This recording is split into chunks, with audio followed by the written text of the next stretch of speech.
arkadaşlar şimdi bu takımı teklisi mi arkadaşlar? 2, 4, 8 tane var. 550 tane artık bir teklinde yazıyor fiyatı. Bilmiyorum arkadaşlar. Nasıl satıyorlarsa tekli de olabilir.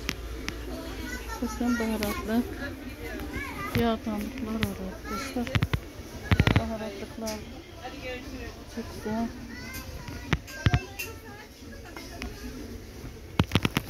Altta da çok güzel desenli. Bakın arkadaşlar çok güzel. Tencere gibi kahve çamları var.